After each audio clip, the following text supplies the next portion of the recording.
네, 오늘은 건강한 교회 되기 6번째입니다. 필라델피아 교회에 대해서 말씀을 나누고자 합니다.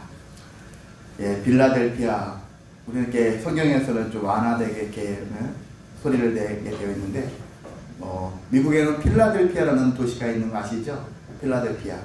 그것처럼 원래 이제 영어상으로는 필라델피아 이렇게도 표현할 수 있고, 참고로 사도행전은 이달리아 백부장 나오는데 이달리아가 아니라 이탈리아.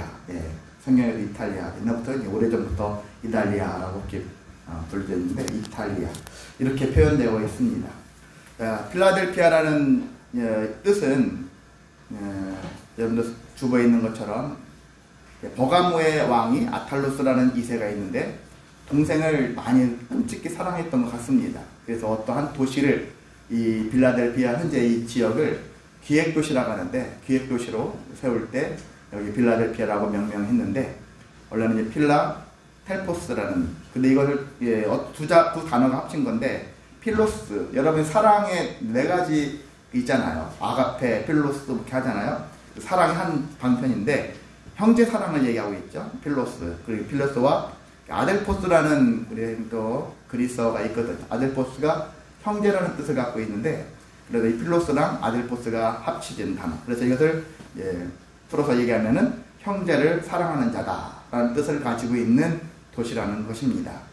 그래서 필라델피아는 기획도시이지만 인구가 그렇게 많지는 않았던 것 같아요. 어떤 사람은 한 1000여 명 정도 당시에 있었지 않을까. 엄청 작은 군락을 이루는 곳이었다고 해야 되는데, 고원도시, 높은 지대에 있는 도시면서, 그러면서 이제 포도나무가 많이 자생했는가 봐요. 그래서 포도 생산이 유명했고요. 또한 이곳은 교통의 요충지이기도 했기 때문에 많은 사람들이 지나갈 수 있는 길목에 있었다는 것입니다. 그 작지만 작은 아덴이다 그렇게 얘기하는데, 아테네 아덴이라고 할 수 있는데 문화의 꽃을 피웠던 곳이기도 했다라고 하는 지역이 필라델피아 교회에 있습니다. 근데 필라델피아 교회는 제가 지난번도 말씀드렸죠. 교회는 그 지역의 문화랑 비슷하게 따라가요. 왜? 그 지역에 사는 사람들의 생각, 이런 마인드가 교회에서도 같이 맞물려서 가기 때문에 비슷한 흐름으로 갈 수가 있어요. 그래서 교회도 좀 작은 그런 교회, 그런 교회의 모습을 띠고 있는데, 이 교회가 어떤 교회였는지 잘 설명되어 있지는 않아요. 누가 그 교회를 세웠는지 이러한 문헌이 잘 이렇게 발견되지 않아요. 혹자는 누가 거기서 뭐 했다라는 거는 있겠지만은요, 잘 알려져 있지는 않지만, 근데 기록에 따르면은 어떤 암미아라는 여자 선지자가 있었는데 그 선지자 때 교회가 한때 큰 부흥을 이룬 적이 있었다라는 얘기를 해요. 근데 그 여자 선지자는 어떤 은사가 있었느냐? 예언의 은사가 있었다는 것이죠. 그래서 어떻게 보면 이제 목회자가 예언의 은사가 있어. 그리고 신유의 은사가 있어. 신유는 병 낫는 거 있죠. 손을 놔고서 기도하면 막 병이 낫는 그런 일들이 있는 거 있잖아요. 그래서 한때 목회자들이 전도사가 되어가지고 목사가 됐을 때 하나님 저에게 하나 은사 좀 주세요. 그렇게 얘기를 하거든요. 예언 은사를 주시든지 신유의 은사를 주시든지. 왜냐면 그렇게 되면 교회가 막 문전 성취를 이룰 거라는 그 기대를 가지고. 그런데 그것이 좋긴 하지만 한편으로는 제대로 된 신앙보다는 자꾸 치유나 어떤 재물이나 어떤 다른 거에 더 관점이 거의 이렇게 흘러가요. 그게 핵심은 아니라는 거죠. 기독교의 핵심은 병이 낫는 것도 중요하고, 그리고 내 미래가 어떻게 흘러갈 것인지를 또 예언을 통해서 알아가는 것도 필요하지만은 더 중요한 것은 주님과 함께 가는 거다. 주님을 통해서 은혜 받은 자이고, 앞으로 은혜 받은 자의 삶을 어떻게 살아가야 되는지를 우리 자신을 돌아보면서 살아가는 것이 더 중요한 일이다라는 것입니다. 저도 한때 이런 재능 좀 주셨으면, 은사를 주셨으면, 목회 초년 때는 그 생각도 해봤었거든요. 그런데 이내 마음을 접었어요. 이게 핵심은 아니다. 필요한 부분일 수는 있어도 이게 중요한 부분은 아니다 라는 것을 생각해봤기 때문에 마음을 접었거든요. 그래도 가끔 제가 누군가를 이렇게 기도해주면 난 나았다라고 하는 사람이 있었어요. 학교 다닐 때도 어떤 사람이 제가 어깨도 만져주면서 기도해줬는데 다음에 회복됐다고. 저는 까맣게 잊어먹었는데 후에 저보고 연락을 가지고 밥 한 끼 사주겠다고 막 하는데 됐다고. 아무튼 저는 가끔 제가 그래요. 제가 잘났다는 건 아니고 하나님은 누구를 통해서도 다 그렇게 여러분에게도 보이지 않게 크고 작고 다 차이가 있겠지만은요, 이런 예언의 은사, 신의 은사, 또 다른 은사가 있어요. 돈도 잘 버는 은사도 있는 사람도 있고 여러 은사가 있는데, 교회는 제일 중요한 건 복음의 은사가 제일 중요하다. 말씀의 은사, 말씀을 잘 가르치는 자가 제일 하나님이 원하시는 그런 부류에 속한다라고 생각이 듭니다. 그래서 여러분이 말씀을 잘 분별하고 가르칠 수 있는 능력을 안 하면 못하죠. 자꾸 하다 보면 늡니다. 그래서 여러분이 말씀 가르치는 은사를 발견하시기를 원합니다. 나는 없어 하지만 아니에요. 여러분은 충분히 있어요. 우리 권사님 같은 경우도 제가 능력을 많이 알고 있거든요. 근데 권사님이 스스로가 닫는 것 같아요. 능력이 많으신데, 이렇게 능력이 풍성하신데, 여러분도 다 마찬가지입니다. 저와 여러분도 그래서 못합니다가 아니라 할 수 있습니다 라는 믿음을 가지시셔서 주신 은사를 잘 활용하며 살아가시기를 소망합니다. 자, 그렇다면 이 빌라델피아 교회, 이 교회는 주님께서는 어떤 관점으로 보셨을까 했었을 때, 주님은 이 교회에 대해서 칭찬하는 교회였다. 이 교회를 책망이 없는 교회, 서머나 교회도 책망이 없었잖아요. 그래서 두 교회가 있었는데 빌라델피아 교회도 주님께서 책망을 하지 않은 교회였다는 것입니다. 자, 어떻게 했길래, 어떤 모습, 어떤 태도를 가지고 살았길래 이들은 책망을 받지 않았는가 라는 것들을 오늘 여기에 한 4가지 그런 특징을 보면서 살펴보도록 하겠습니다. 첫 번째는 적은 능력을 가진 교회였다. 사람들은 큰 능력을 원하죠. 선도들 봤을 때 우리 담임 목사님이 큰 능력을 가졌으냐. 제가 부교육자인데 그렇더라고요. 제가 가끔 이제 부교육자 생활했을 때 어떤 성도님들이, 어떤 분은 저를 좋아하는 분이 있는데 어떤 분은 저를 그렇게 제가 느낌상으로, 체감상으로 좋아하지 않는 분들이 있어요. 좋아하지 않는 분들은 어떤 것을 저한테서 그걸 뭐 때문에 좋아하지 않으려 하냐면은, 흔히 말해서 제가 기가 세지 않은 거예요. 체질적으로도 강하고, 목소리도 힘이 있고, 뭔가 막 우렁차고, 탱크가 지나가듯이 하고 그래야 되는데, 제가 조심조심 막 이렇게 그런 기질로 보이니까, 그런 것을 별로 저 사람에게서 뭔가 어떤 기를 못 받는다, 그 생각이 들었는지 몰라도, 제가 인격이 나쁘다는 건 아니에요. 기가 약해서, 기가 약해서 사람들이 조금은 꺼려하는 그런 부류들도 있더라고요. 그렇다고 해서 제가 그것 때문에 막 기를 세우려고 하지는 않아요. 그것이 중요한 건 아니니까. 이제 이런 것처럼 작다고 해서 문제가 되느냐? 결코 그렇지 않아요. 어떤 사람은 적은 것 때문에 좌절하죠? 나는 왜 이거밖에 없어? 그러잖아요. 예수님이 비유하실 때 1달란트, 2달란트, 5달란트를 맡겼다 했을 때 1달란트 받은 사람은 왜 나는 이게 1달란트밖에 안 주십니까? 그렇게 얘기를 하잖아요. 왜 나는 적게 주십니까? 저 사람은 왜 2달란트, 5달란트나 주는데? 이렇게 비교하면서 차별한다고 투정하는 사람도 있는데, 우리는 그런 거 하지 말자는 것이죠. 왜냐하면 빌라델피아 교회는 적은 능력을 가진 교회였어요. 에게 이거밖에 안 돼, 별볼일 없네 하는 그런 교회라고 볼 수 있어요. 외형상으로 봤을 때는 그랬어요. 그런데 이 빌라델피아 교회는 적은 능력을 10분 활용하는 거예요. 좌절하지 않아요. 포기하지 않아요. 이거 가지고 나는 결코 쓰러지지 않아, 넘어지지 않아. 비록 적은 능력이지만 이 능력을 가지고서 더 풍성히 만들어내는 또 능력을 보여줬다는 것입니다. 그래서 저희가 준비하면서 문득 그 생각이 들었어요. 3월 말이 부활절이고 이후 초청주일인데 막 고민이 되는 거예요. 교회적으로 여러 가지를 막 했었을 때, 우리가 지금 이걸 해야 되나? 또 그 생각이 드는 거예요. 그래도 해야지. 이 빌라델피아 교회 적은 능력을 가지고도 사명을 감당했는데, 우리도 할 수 있어. 왜 못해? 그런 마음을 하게 되더라고요. 그렇습니다. 우리에게 필요한 것은 적은 게 부족한 것이 아니라 우리 안에 믿음이 없는 것이고 또 담대함이 없는 거죠. 그래서 우리가 이 마음을 가지시길 원합니다. 여러분도 마찬가지죠. 여러분도 가정에서나 직장에서 때로 그 누구보다 내가 능력이 충만하면 충만한 대로 감사하지만 능력이 부족해도 그것 때문에 위축되거나 포기하지 않기를 원합니다. 정말 빌라델비아 교회처럼 적은 능력이라 할지라도 남들과 비교하면서 우리가 혼자 침울하게 살기보다는 그 능력을 발휘하면서 살아가시기를 소망합니다. 두 번째는 주의 말씀을 지킨 교회다라는 것입니다.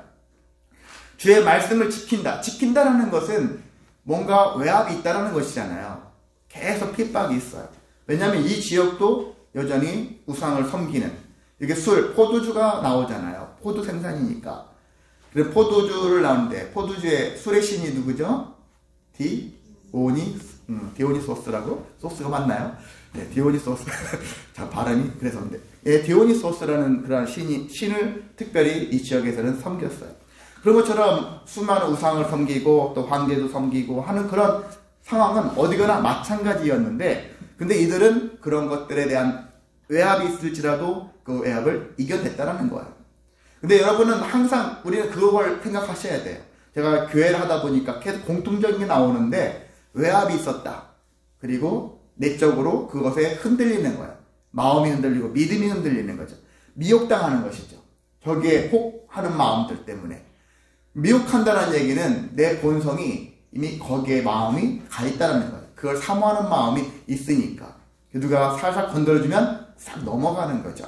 그래서 누군가가 이것보단 저게 더 좋은 것 같아. 비교하면서 넘어가는 마음들이 있는데 우리는 이미 있잖아요. 복음은, 믿음은 그 세상 그 무엇보다 제일 최고의 가치가 있다. 복음을 대신해서 다른 걸로 채우려고 하는 마음은 갖지 말라는 것입니다. 다른 것들은 그래요. 뭐 재물이 먼저냐 건강이 먼저냐 상황에 따라서 바뀔 수는 있어요. 그런데 우리가 그 모든 것들을 다 종합적으로 대비를 시킨다 할지라도 복음을 대체할 건 없다. 그걸 앞세울 수는 없다는 얘기죠. 항상 하나님은 항상 1순위라는 얘기죠. 신앙생활할 때 신앙생활뿐만이 아니라 삶 속에서 여러분이 가장 사랑하는 분은 하나님이고 나머지는 상황에 따라서 바뀔 수가 있다. 부모님을 포함해서 애인 생기면 애인이 더 중요하잖아요. 자식이 생기면 자식이 제일 중요할 거야 아마. 이제 그런 것과 같이 바뀌어질 수는 있는 것은 당연한 이치예요. 그건 죄가 아니에요. 그런데 하나님을 바꿔버리면 문제가 생긴다라는 것입니다. 그런 것처럼 우리가 외부에서 압박을 받았을 때 하나님을 버리든지 또한 내 안에서 누군가의 뭔가에 미혹돼서 그것에 빠져버리면 하나님을 버려버리면 우리가 잘못된 길로 갈 수밖에 없다는 것입니다. 근데 빌라델비아 교회는 그런 환경에서도 주님의 말씀을 지켰다라는 얘기를 하고 있어요. 특히 어떤 말씀을 지켰을까? 보면은 인내의 말씀을 지켰다. 이렇게 10절에 나와 있죠. 너는 네가 나의 인내 말씀을 지켰은지. 신앙생활은 참 여러 가지로 앞에 서두가 중요하지만 제일 중요한 것 중 하나는 인내거든요. 하나님의 약속을 받고 그 약속을 믿고 또 예수님이 이 땅에 오셨다는 것을 나를 구원하시기 위해서다는 걸 믿고 그 다음 할 일이 뭡니까? 인내하는 거예요. 믿음 생활뿐만이 아니라 믿음 생활은 인내하는 생활이에요. 인내가 빠지면 우리가 들쭉날쭉한 인생이 하는 거예요. 톱니바퀴 같은 인생. 믿음은 다른 생활은 톱니바퀴 같을지 몰라도 믿음 생활만큼은 계속해서 상승하면서 살아가야 되잖아요. 이것이 우리가 그려가야 할 그래프로 보면 그런 모습을 가지고서 신앙생활을 해야 되는데 그냥 올라갔다 내려갔다 하면서 이런 식으로의 신앙생활은 우리가 하나님이 기뻐하실 수 없는 신앙생활일 수 있다는 것입니다. 그래서 우리는 이러한 말씀을 지키자. 특히 인내의 말씀을 지키자. 하나님께서 인내하라 할 때 사람들이 별로 좋아하지 않아요. 하나님께서 충만해라, 담대하라. 이건 당장 나한테만 힘이 되는 것 같아. 인내하라 하면 갑자기 분위기가 확 처지는 것 같이 느껴져요. 그런데 인내는 참 중요합니다. 어릴 적부터 인내를 배워야 되는 거예요. 나이 먹어서 인내를 배우기는 어려워요. 인내 훈련 안 되면은요, 나이 먹어서도 인내를 하려고 해도 본인 스스로도 무엇이 인내인지를 잘 몰라요. 어릴 적부터. 자꾸, 그래서 지혜와 인내가 쌍두마차처럼, 양대산맥처럼 지혜롭게 또한 인내하면서 이 삶을 살아가는 것들을 훈련 받아야 되는 거예요. 주변에서 훈련 안 시켜줘도 여러분이 스스로 해야 되는 거예요. 지혜를 위해서 그리고 인내를 위해서 두 가지를 잘 훈련되어지면은 어떤 환경에서도 어떤 상황이 와서도 충분히 견딜 수가 있습니다. 그래서 우리는 이 주의 말씀을 지키는 교회, 빌라델피아 교회는 어떻게 지켰을까? 순종하면서 지켰다는 거예요. 말씀은 지키라고 되어 있는 건데 이 지킨다는 얘기는 순종이잖아요. 하나님 말씀을 지키는 거예요. 순종이라는 것이 중요한 건데 이 말씀의 원리를 따라서 말씀의 원리가 있거든요. 저희가 수요일에는 우리가 출애굽기 끝나서 최근에 레위기를 하고 있는데 제가 출애굽기 레위기를 이렇게 하면서 말씀을 보면서 말씀의 원리가 나오더라고요. 그 말씀의 원리가 신약으로 구약과 신약이 이게 매칭이 되면서 참 이런 구조를 가지고 있구나. 저도 발견하면서 정말 깜짝깜짝 놀라요. 하나님의 말씀이 왜 다른 여러 수많은 사람들이 썼는데 왜 이렇게 다 연결되지? 다 연결이 되더라고요. 구약 안에서도 연결되고요. 또한 구약과 신약 연결되어지더라고요. 그래서 그것이 오늘날 우리의 삶으로도 연결되어지더라고요. 그런 것들을 발견하면서 야, 대단한 말씀이구나. 이 말씀대로만 살아도 우리가 제대로 살 수 있는데 저도 사실 어릴 적부터 그리고 신학하고서도 한동안은요 방황했어요. 그 말씀의 원리를 파고 들어가기 전까지는 세상의 삶과 하나님 말씀이 좀 뭐가 괴리감이 느껴지는 것처럼 힘들면 거기 가서 살아야지. 돈이 없으면 현장 가서 돈 벌러 가야지. 이런 생각도 했었어요, 예전에. 지금 당장 돈이 없다는데. 근데 지금 제가 말씀을 조금씩 더 알아가니까 그게 아니구나. 힘들든 어떤 상황이 됐든 간에 모든 상황은 믿음에서 출발해야 된다는 거예요. 말씀을 지키는 가운데 출발해야 된다는 것입니다. 그렇게 해야지 내가 얻을 수 있고 또 얻은 것을 지킬 수가 있고 그 얻은 것을 나눌 수가 있다는 것입니다. 이 말씀대로 지키지 않으면 말씀의 원리를 따르지 않으면 우리의 삶의 문제가 심각해져요. 겉으로 봤을 때는 화려하고 좋아 보여. 그런데 텅 빈 강정처럼 그런 일들이 얼마나 많습니까? 저 사람 잘 산대. 근데 우리가 그런 말에 속을 필요는 없어요. 어떤 사람이 자기 자식을 막 자랑하고 그래요. 근데 여러분이 자기 자식이 뭐 했다고 어느 학교를 갔다 어떤 업적을 세웠다 막 부모가 자랑하는데 그 부모와 자식 관계가 과연 좋을까 했었을 때 좋지 않을 관계도 많아요. 부모는 자식을 막 욕하고 싶진 않잖아요. 자랑하고 싶잖아요. 근데 자식과 부모 관계가 안 좋을 수도 있거든요. 이런 것들이 있잖아요. 이런 일들이 비일비재하는 것. 그래서 우리는 그런 데에 속지 마시고 이 말씀의 원리, 말씀대로 행하라. 이 순종함으로 인해 가지고 말씀을 지켰을 때 내 삶이 어떤 삶을 살아갈 수 있는지 하나님께서 어떤 은혜를 주시는지를 발견하고 그 말씀대로 살 수가 있는 것입니다. 여러분이 다른 데서 다른 것이 더 중요하다고 찾지 마십시오. 하나님이 중요하고 하나님 말씀이 중요하다. 말씀의 원리를 쫓아서 가야 된다. 그래서 제가 여러분한테 가능하면 말씀의 원리를 자꾸 말씀드리는 거예요. 저도 이것에 감사하고 여러분 다른 목회자들 많은 분들은 어떤 예화를 많이 한다겠잖아요. 저는 그런 예화보다는 조금은 딱딱하고 어려울 수는 있지만 원리를 여러분한테 자꾸 깨우치게 하려고 제가 깨달은 것도 함께 나누려고 말씀의 원리를 많이 말씀을 드리는데 힘이 들어도 무슨 소리인지 어려울지라도 계속 들으시면은 분명히 여러분은 능력이 있으시니까 깨달으시고 원리대로 살아가실 줄을 믿습니다. 그래서 우리는 순종하자. 교회의 가장 강력한 무기는 말씀이고 이 말씀을 말씀으로만 놓으면 안 되고요. 말씀에 대해서 순종해야 되는 것. 그래서 말씀과 순종을 결합해서 그래 말씀에 대하여 순종함으로 이 말씀을 지키자. 그렇게 살아갔을 때 우리에게는 힘이 넘칩니다. 그리고 강력한 무기가 되어지고 견딜 수 있는 그리고 버틸 수 있는 그리고 승리할 수 있는 삶이 되어질 수 있습니다. 자, 세 번째는 주의 이름을 배반하지 않은 교회였다라는 것입니다. 주의 이름을 배반하지 않았다. 우리는 뭐라고 배웠습니까? 우리 자신은 예수님은 우리의 신랑. 우리는 그의 신부다. 예. 그 사람들은 남자가 무슨 신부냐고 하는데 신부님도 있잖아요. 그래서 신부 여기서는 영적으로 남자 당신 생식기에 따라서 구별하는 그런 개념이 아니라 영적 구분을 통해서 예수님은 신랑이시고 우리는 그의 신부다. 신부가 가져야 될 태도는 뭘까요? 신랑에 대한 신뢰예요. 신뢰. 신랑을 믿어야 되잖아. 결혼했는데 부부가 서로를 못 믿어. 어떻게 보면 참 문제가 많죠. 사실 못 믿을 사람들끼리 결혼한 건 맞지만 점점 결혼하면서 믿어가야 되잖아요. 믿음의 크기를 키워야 되잖아요. 근데 믿음의 크기가 점점 더 주는 사람도 있죠.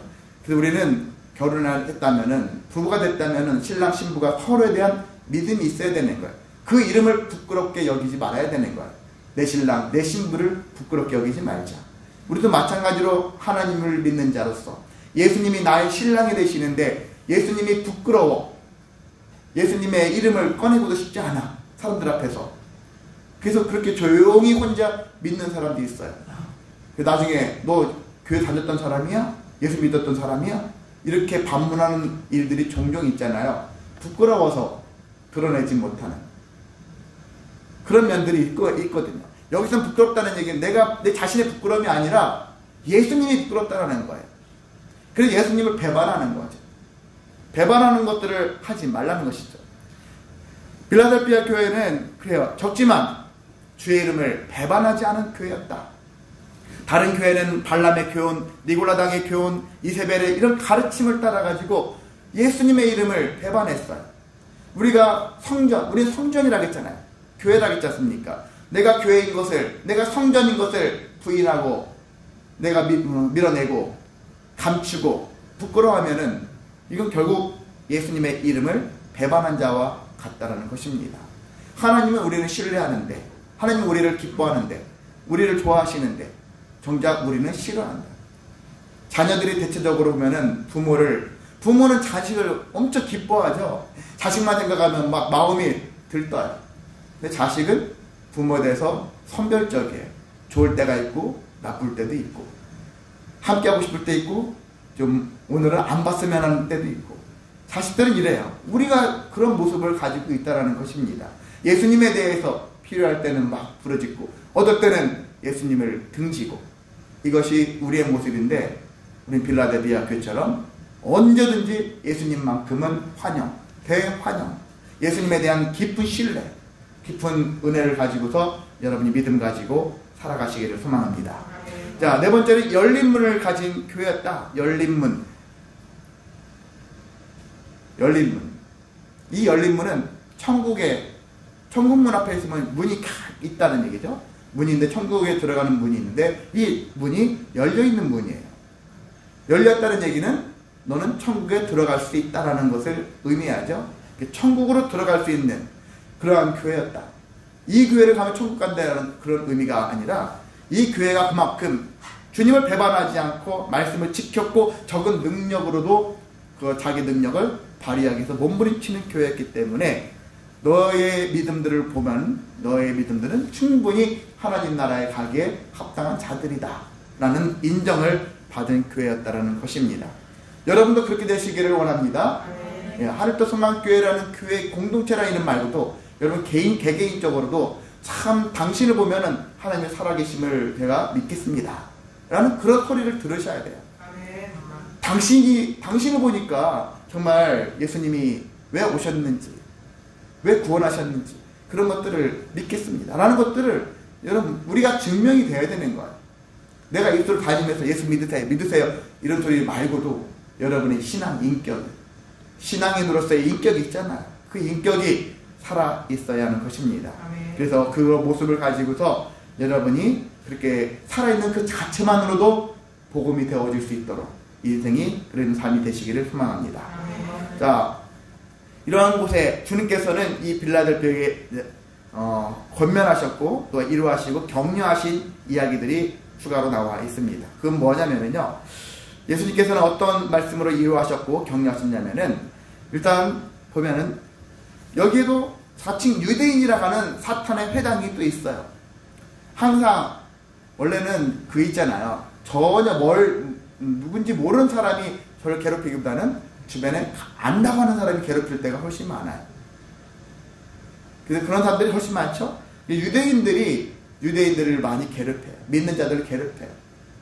너희들은 사이비야, 너희는 이단이야 해가면서 괴롭히는 것이죠. 그렇게 하는데 예수님께서는 어떻게 이 빌라델피아 교회를 이루하셨냐면은 그들이 너희를 핍박하고 계속 공격할 거야. 그런데 너네들은 적은 능력으로 그리고 말씀을 지킨 교회 그리고 주님을 배반하지 않은 교회 열린 문을 가진 교회로서 그 믿음을 계속해서 유지하면서 가기 때문에 저들의 핍박을 계속 가했는데 이때는 이제 무너지겠지 했는데 안 무너지는 거예요. 그러면 어떻게 됩니까? 어느 순간부터는 핍박을 멈추게 돼 있어요. 그래서 군대 얘기를 이제 많이 하지 않습니까? 처음부터 군대 가가지고 교회 못 가게 한다든지 너 술 먹어 뭐 술 먹이려고 하든지 그럴 때 거부하면 때리잖아요. 거부한 만큼 때려요. 근데 계속 때려도 이 사람이 신앙을 지켜요. 그럼 어느 순간부터는 인정해. 이 사람 믿음 만큼은. 너만큼은 교회 가라. 이렇게 되어져요. 그 첫 고비를 여러분이 그걸 견딜 줄 알아야 되는 것이죠. 근데 여러분이 그럼 그들의 말을 잘 들으면 어떻게 될까요? 그들의 말을 잘 들으면 그들이 잘 대응할까요? 아닙니다. 여러분도 착각에 빠지는 거예요. 그들이 시키는 대로 그들이 원하는 대로 말 잘 들으면 그들이 나를 더 말 잘 들어줬으니까 상으로 다음 주에는 가라. 다음 주에는 네 마음대로 해라. 절대 안 합니다. 악한 자들의 마음은 항상 말을 잘 들어도 말을 안 들어도 그런데 그들의 말을 안 들었을 때 저항했을 때 처음은 엄청난 압박을 받겠지만 그런데 이내 오히려 인정받을 수 있어요. 근데 주님께서 바로 그렇게 얘기하고 있습니다. 자칭 유대인이라고 하는 자들이 오히려 내가 너를 사랑하는 줄을 알게 하겠다. 야, 때려도 쟤들 견디네 버티네? 왜 그러지? 했더니 주님께서 저희 빌라델피아 교인들을 얼마나 아끼시고 사랑하는지 유대인들이 그걸 보고서 야, 더 이상 우리 하지 말자. 주님이 쟤들을 사랑하시네? 이것들을 깨닫게 될 거라는 거예요. 여러분도 그런 믿음을 가지시길 원합니다. 정말 어떤 누가 흔들어도 그 믿음이 흔들리지 않도록 처음만 좀 괴롭겠지만 그 괴로움을 여러분 잘 이겨내시면 우리가 잘 감당할 수가 있습니다. 자, 두 번째는요. 너를 지켜 시험의 때를 면하게 하겠다. 시험을 보지 않겠다. 근데 이것을 여러분 착각을 하지 마세요. 뭐냐면은요. 시험이 없겠다라는 게 아니에요. 시험을 이기게 하겠다. 견디게 하겠다. 성경은요. 여러분 우리 착각하면 안 됩니다. 하나님은 나를 무조건 행복하게만 아무 탈이 없게만 만들어주신다는 얘기를 한 적이 없어요. 너에게는 아무 사건이 안 일어나. 부정적인 거 어두운 얘기 사건이 하나도 안 일어나. 그런 얘기를 한 적이 없어. 성경은 뭐라고 하냐면은 그런 일은 반드시 일어난다라는 거예요. 일어나는데 너희가 그것을 이겨내라는 거예요. 이길 수 있는 힘을 내가 너한테 주겠다. 버텨내라. 그러는 거예요. 부모 입장에서 자식이 고생 하나도 안 하고 늘 행복하게 살기를 원하죠. 좋은 직장이 갖고 주변에 있는 친구들도 동료들도 좋은 사람들만 있고 근심 걱정이 하나도 없는 인생 살기를 원하는 건 부모의 마음이지만 세상은 그렇지 않다라는 것이죠. 어려움이 반드시 존재한다. 그 부모는 자식한테 뭘 가르쳐야 되는가요? 세상이 이 험악함을 가르치고 거기서 네가 이겨내야 된다. 잘 견딜 줄 알아야 된다. 어떻게 견뎌야 되는지를 깨우치게 하고 알려주고 살게 하는 것이죠. 바로 그렇게 되어졌어요. 그래서 주님께서는 우리에게 너희들은 시험이 반드시 존재하지만은 시험을 능히 이기게 만드신다는 거거든요. 여기는 시험의 때를 면하게 한다는 이야기는 이런 의미로 여러분 받으시면 돼요. 지나고 나니까 다 별것도 아닌데 당면에 섰을 때는 이게 엄청난 시험 같았어. 근데 지나고 나니까 별것도 아니었네? 할 수 있는 부분들 있잖아요. 여러분들 인생 돌아보면은 그때는 정말 죽을 뻔했어. 근데 지나고 나니까 그렇게 죽을 정도는 아니었다라는 것도 발견할 때 있지 않습니까? 그런 것과 같이 주님께서는 그때 내 능력으로 이 모든 것들을 이겨낸 게 아니라 주님께서 나와 함께 하심으로 이것들을 면하게 되었다라는 것들을 고백할 수가 있는 것입니다. 그래서 여러분이 그렇게 주님과 함께 하시게 되어지면 믿음을 지켜내면은 주님이 나의 모든 삶을 지켜주시고 보호하시고 정말 의롭고 은혜롭고 충만한 길로 인도하십니다. 자, 세 번째는 속히 오겠다라고 말씀하셨어요. 속히 온다라는 얘기는 다른 의미는 아니에요. 여러분이 주님께서 나를 위해서 나를 빨리 구원하시고 나를 더 선한 길로 인도하시기 위해서 오시겠다라는 그 마음을 생각하시는 얘기죠. 언제 빨리 시간을 정해놓고 막 그런 개념보다는 그러한 주님의 그 마음 있잖아요. 너를 빨리 보고 싶어하는 그런 마치 그 애절함 같은 그런 마음이죠. 그런 마음을 여러분 생각하시면서 보셨으면 좋겠고, 또 한편으로는요, 주님이 오셨을 때는 어떤 자한테는 심판이고 어떤 자한테는 그게 복이에요. 은혜가 됩니다. 구원을 위해서 오신다는 얘기죠. 회개하지 않는 자들에게는 심판자로 오신다는 거죠. 근데 회개하는 자에게는 구원을 하기 위해서 오신다. 하나님 나라로 인도하시기 위해서 오신다. 라는 것이거든요. 그래서 우리는 무서운 분, 그렇게 무서운 분으로 오시는 것이 아니라 우리에게는 정말 은혜가 되는 분, 너무나도 귀한 분, 사랑스러운 분, 나를 구원하실 분, 이런 분으로 여러분이 맞이하시는 은혜가 있기를 원합니다. 아멘. 주님은 이 빌라델피아 교회에 또 권면하셨습니다. 어떤 권면하냐면은 그들이 가진 것을 굳게 잡아 그렇게 얘기하면서 면류관을 아무에게도 빼앗기지 못하게 하라 라는 얘기를 하고 있어요. 이미 이들에게는 미래적인 일이지만은 일단 예매가 되어진 것은 뭐냐면요, 면류관을 이미 받았어요. 먼저 받았는데 빼앗길 수 있어요. 때로는 빼앗길 수 있다는 얘기죠. 근데 아무에게도 빼앗기지 못하게 하라. 빼앗기지 않으려면 어떻게 되냐면 가진 것을 굳게 잡아라 하는 거예요. 이미 면류관을 빼앗기지 않게 해서. 그러면 앞에 계속 적은 능력의 교회, 그런 능력 있잖아. 능력을 발휘해야 되고 말씀을 지켜야 되고 배반하지 않는, 그리고 열린 문을 가진 교회로서의 자긍심을 가지고서 믿음을 지키는 것이죠. 그것들을 계속 했었을 때 면류관이 빼앗기지 않습니다. 면류관을 빼앗기는 방법은요, 내가 굴복당했을 때, 외압에, 그리고 미혹당했을 때, 그리고 내가 교만해질 때, 욕심이 충만해질 때 면류관을 빼앗길 수 있죠. 주님이 뜻대로 살지 않았을 때 이런 현상이 발생됩니다. 우리는 면류관을 받았다면 면류관을 빼앗기지 않는 그런 인생 되시기를 원합니다. 아멘. 빼앗기지 않는 자에게는 어떤 은혜가 있냐? 하나님 성전의 기둥이 되겠다. 아멘. 하나님 성전의 기둥. 예루살렘 성전에 보면 입구에 기둥이 2개가 있어요. 그 2개의 이름이 있습니다. 어떤 이름일까요? 야긴과 보아스. 야긴, 보아스. 이름을 각각 붙여줬어요.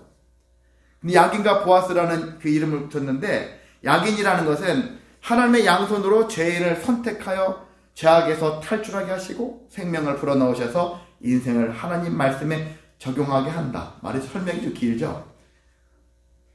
그런 의미를 담고 있어요. 그리고 왼쪽에 기둥의 이름은 보아스인데, 보아스는 강하다, 견고하다, 든든하다 라는 뜻을 가지고 있습니다. 보아스라는 이름을 가진 어떤 성경의 구절도 있죠. 그래서 이런 야긴과 보아스라는 이름인데, 우리가 신앙생활 잘하고 성전의 기둥이 되어지면은 이 성전에 무너지지 않는 성전. 사실 빌라델피아 이 지역이 지진이 다른 지역보다 잘 일어났대요. 근데 건물이 막 흔들리고 하니까 이 기둥에 대한 표현을 한 거예요. 주변의 영향에 흔들려가지고 다 무너질 수밖에 없는 환경인데 무너지지 않는 기둥. 우리에게 필요합니다. 아멘. 여러분이 기둥 되시기를 원합니다. 아멘. 교회에서 주축이 되어져서 뭐 하라는 것이 아니라 여러분 심령이 기둥되어야 되는 거예요. 여러분 기둥되어야 되는 거예요. 교회에서도 기둥, 가정에서도 기둥, 직장에서도 기둥, 이 나라의 기둥, 온 인류의 기둥. 기둥과 같은 마음을 가지고 삶을 살아야 하는 것입니다. 아멘. 나는 기둥이다. 야긴이 됐든 보아스가 됐든 하나님이 기뻐하실 만한 기둥이 되어야 하는 것입니다. 아멘. 이 기둥으로서 무너지지 않는 기둥.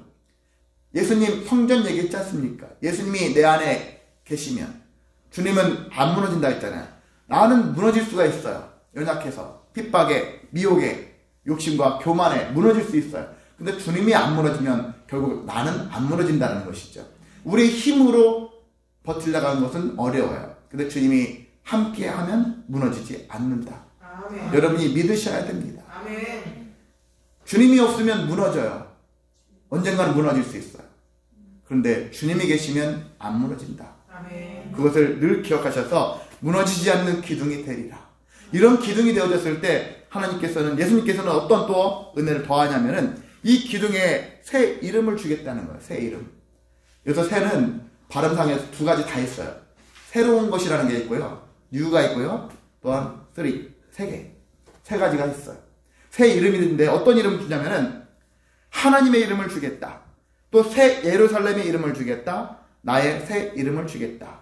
본문에 있죠? 12절에 세 가지 이름을 주시겠다는, 사실상 다 일맥상통하는 이름이에요. 어떻게 보면 세 가지로 분류됐지만 하나일 수도 있어요.